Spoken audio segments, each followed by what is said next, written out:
Imagine kidnapping your arch rival's mascot that had just been featured on the cover of Sports Illustrated, painting your school's colors over your rival's colors, making it your mascot and not theirs, inviting the major newspapers to view the new mascot the week before the big game, bringing the new mascot into the largest crowd in the history of college football.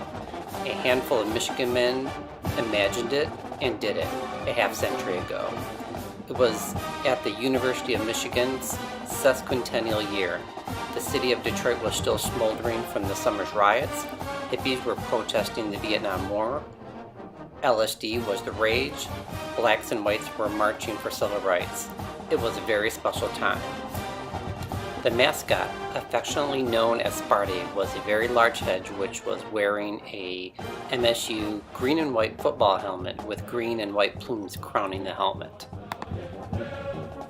Michigan State was the reigning national champion, and every football Saturday, Sparty pranced around the football stadium celebrating the Spartans' successes. It was very early on October 2nd, 1967, when the kidnappers entered the Sigma Phi Epsilon's fraternity at MSU. The two Michigan men picked up Sparty and tried to carry him out the front door. Bob exited first. Sparty did not want to leave and refused to fit through the doorway.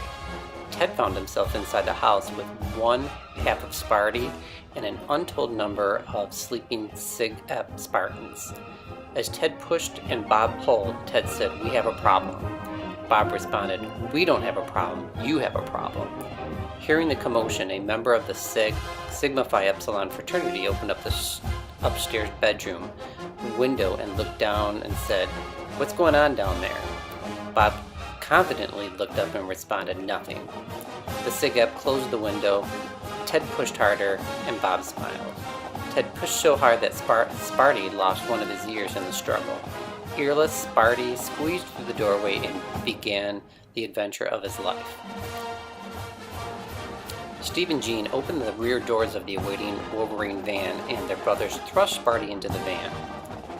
As the van and its escorts were leaving East Lansing, Chuck spotted the Michigan State touchdown bell sitting in front of the Delta Epsilon fraternity house on Grand River. This is a large cast iron bell on a parade trailer. Each time the Spartans scored, the Spartan cheerleaders would ring the bell, one clanging for each cumulative point scored for the Spartans. That week, newspaper articles appeared across the state reading, "Sparty Mascot Stolen," "Flat Tire Saves Bell," "MSU Students Lack Spartan Spirit," "Anybody Seen Sparty?" MSU's next game was at Wisconsin. The Michigan men placed an advertisement in the Lost and Found section of the MSU student newspaper with the phone number of the University of Wisconsin. Found, one ugly green and white head, answers to the name of Sparty. When Sparty did not appear in Madison, all eyes turned toward Ann Arbor. Newspapers were writing, "Sparty mystery solved, or is it?" The Michigan Daily reported, "Dirk DeLange has lost his head." Dirk is the guy from Michigan State who used to walk around in that great big plastic green and white head, contends that an evil person from the University of Michigan is keeping Sparty against his will. He suspects that it may appear painted maize and blue sometime during Saturday's football game in Ann Arbor. Speculation was rampant with the pranksters invited the Detroit News and Free Press to visit Sparty. By then the helmet was painted with watercolors of winged maize and blue. WGR Radio was discussing the abduction many times each day. A ransom was said to have been placed on the heads of the kidnappers.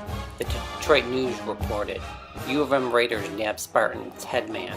It was a daring pre-dawn raid. The fearless band of headhunters swept into the enemy's territory, infiltrating the fortress and swooped away with the prize.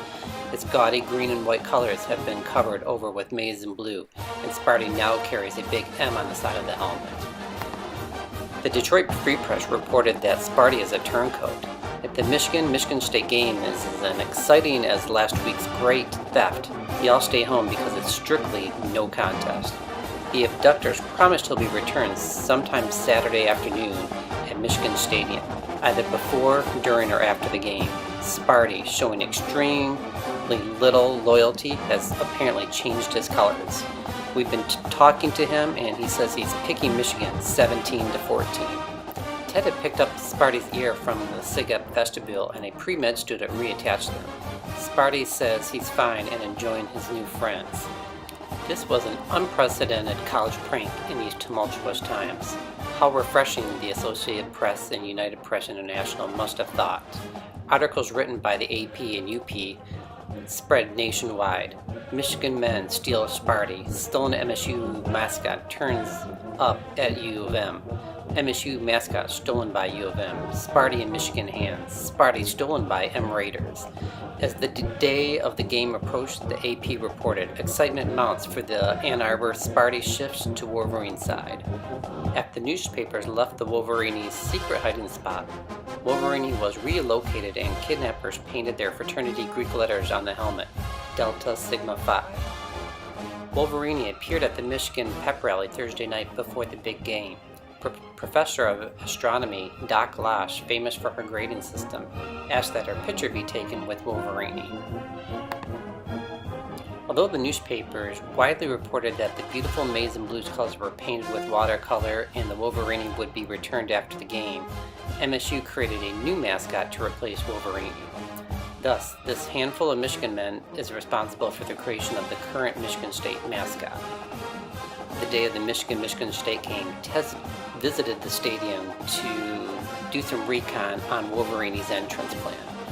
Ted overheard police officer being instructed on his walkie-talkie, if you see the head, do not let it in the stadium. Although the courageous Michigan men were not to be deterred. The van stopped at the northeast corner of the stadium and Wolverine was quickly hustled to the gate.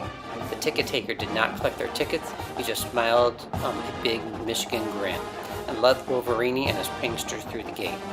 Although both teams had a losing record, the Sparty abduction and the emergence of Wolverine created huge interest nationwide. As Wolverine walked down the aisle in the middle of the student section toward the field, Jack Berry of the Detroit Free Press reported the crowd of 103,000, second largest ever to see a football game, roared while the folks in the MSU section sat a little embarrassed. When the 25 pranksters added to the official attendance, it became the largest crowd in history of the Michigan Stadium and college football. The MSU freshman football players ran across the field demanding the return of Sparty. The Michigan men responded, "You can have him after the game."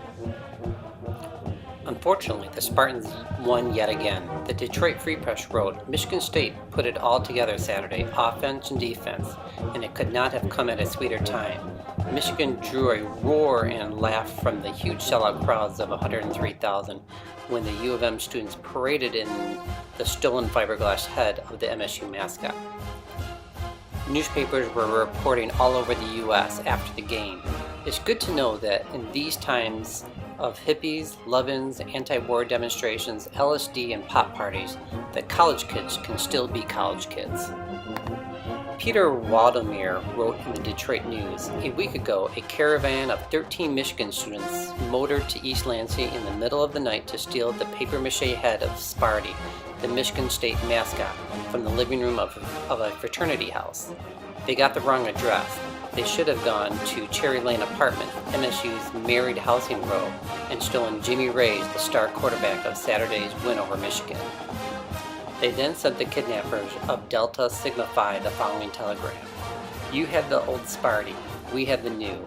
Now we have both and the scoreboard too. 50 years later, and all but one of the Michigan pranksters are alive. The men of Michigan wish to donate an actual Wolverine to the Michigan football team. We think that it'll help inspire our athletes to perform to its standards. People have ever seen an actual Wolverine, the toughest mammal, pound for pound on earth.